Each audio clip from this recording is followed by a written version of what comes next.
Hi guys! Welcome back again to another vlog. Ayan, sinisipag tayong mag-vlog today guys.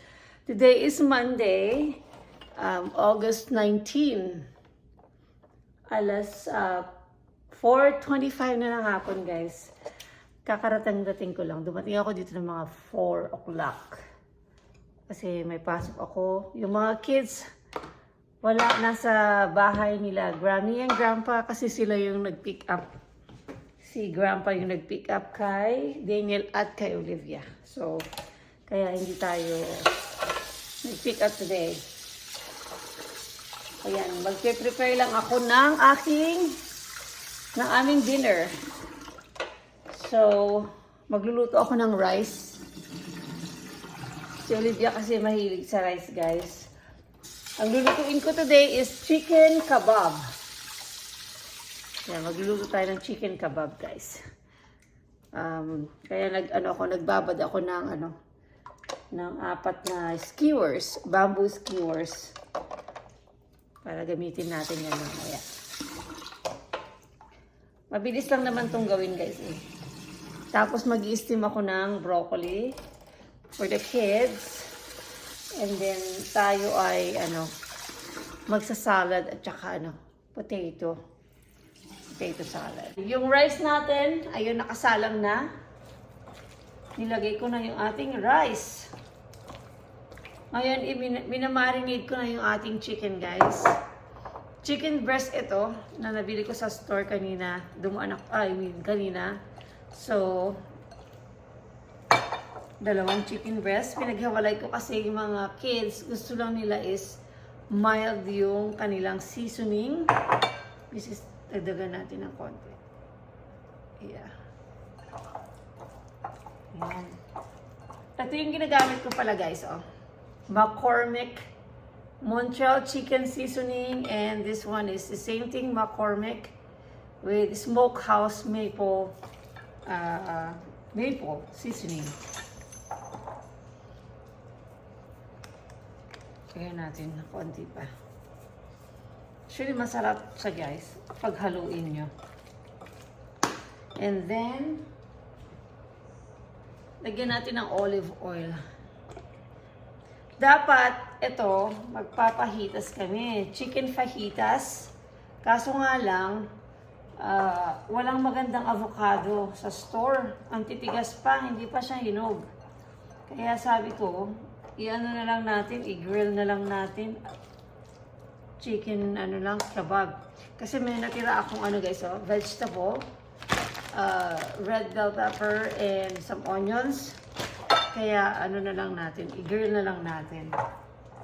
Masarap naman ito siya eh. So, ayan. Niluluto ko lang yung rice, palabasin ko lang yung aso.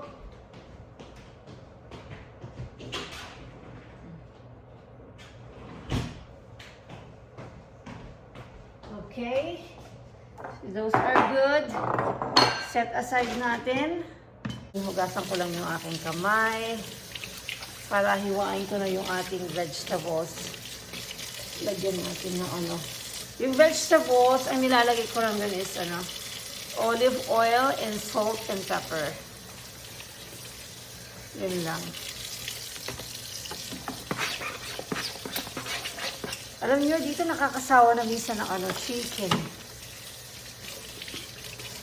Chicken, kung hindi ang ulam dito, chicken,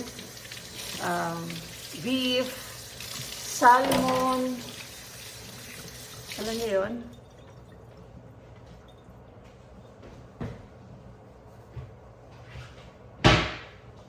Minsan gusto ko na lang boiled ng egg at saka rice.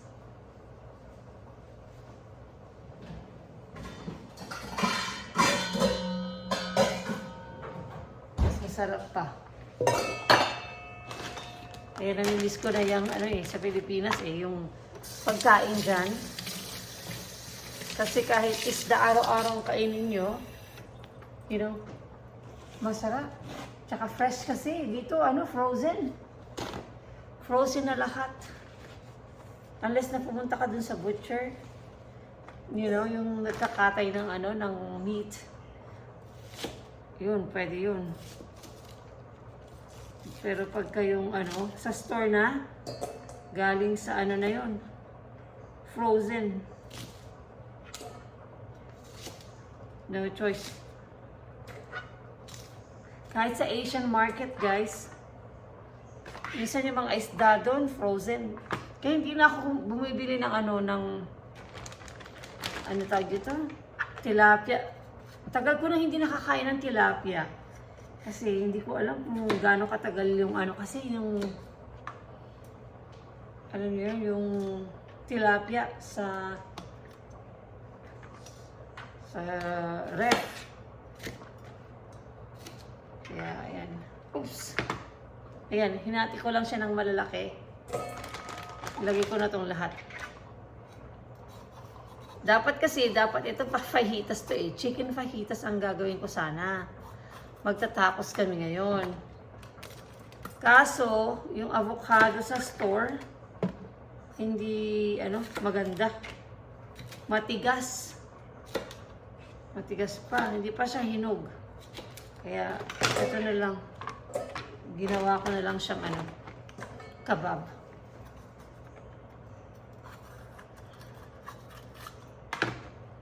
Anong oras na ba? Alas 5. Mga 5 o'clock. Ayan, susunduin ni Daddy yung mga kids. Kasi the same neighborhood lang naman kami ng aking mga biyanan. Ito, kamatis. Ito guys. Binigay nung kapitbahay ni grandma. Balik natin sa ref.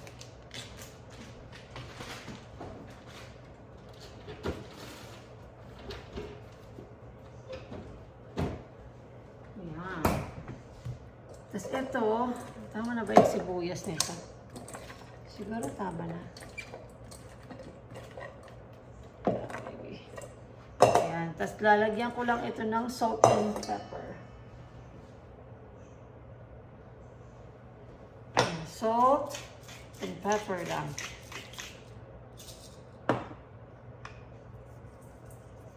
And then, lagyan natin ng olive oil. Lots of olive oil. We'll mix it. And then, mamaya-maya, tutusukin na natin. Ayan. I-set aside lang natin ito. Lagay natin dito.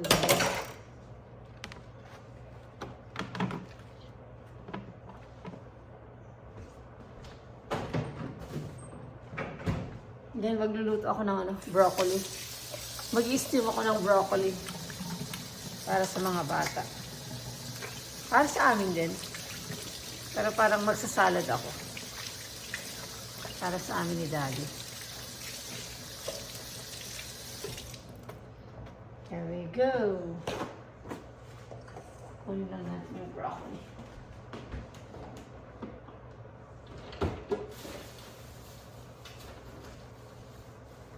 Yung mga kids guys is mahilig sila sa steamed broccoli. Kaya si Olivia mahilig siya sa cucumber and carrots. At saka yung celery and bell peppers. Kakainin niya yan kahit hilaw. Mahilig siya dyan.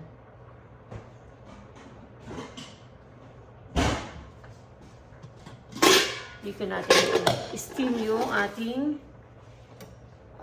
broccoli.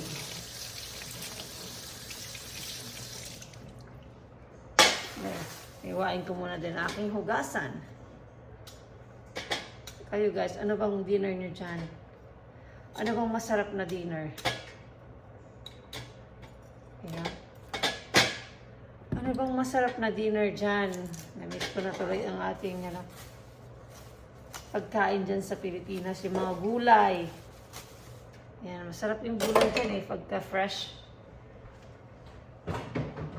Dito, ay nako.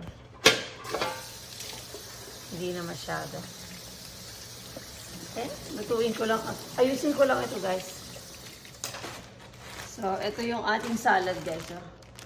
Romaine hearts. Gagawa tayo ng Caesar salad.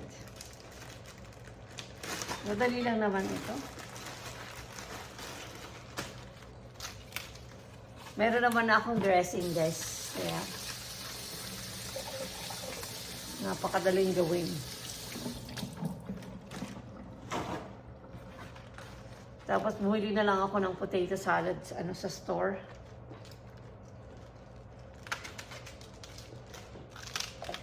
Yep.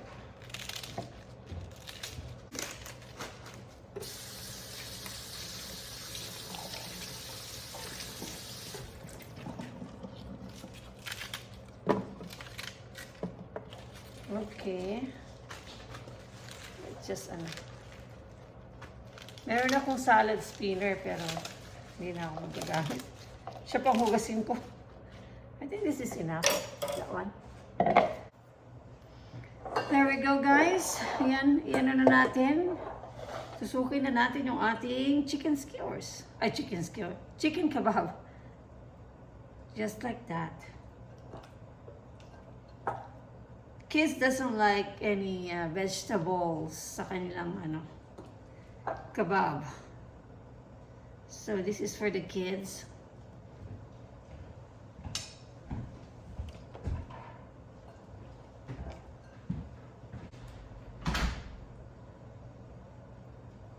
This one is not. I-pick up yun na ni Mister. Ow! Be careful pag kayo, guys. Yung tawag dito? Skewers. Ito ginagawa ko, guys, is naglalagay muna ako ng, ayan.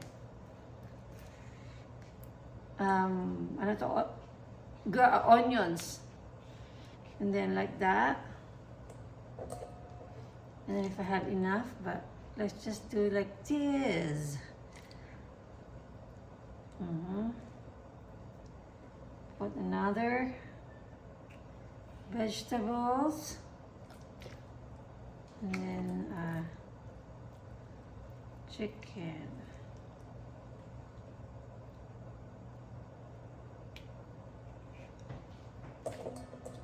I-fast forward ko na lang kayo, guys, ha? Ano?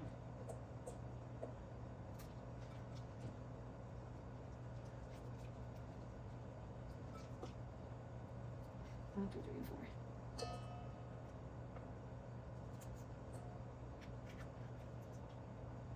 Oops. There we go.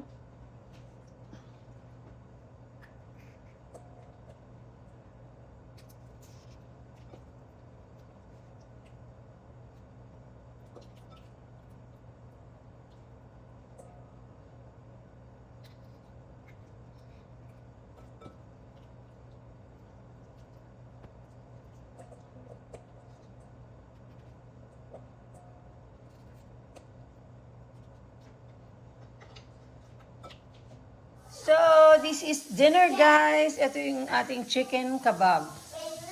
And then, potato salad or Caesar salad. And for the kids, ito, Daniel's broccoli. Ito kay Olivia, rice and chicken and broccoli. So, yan ang ating dinner for today. Yan. Kain tayo, guys.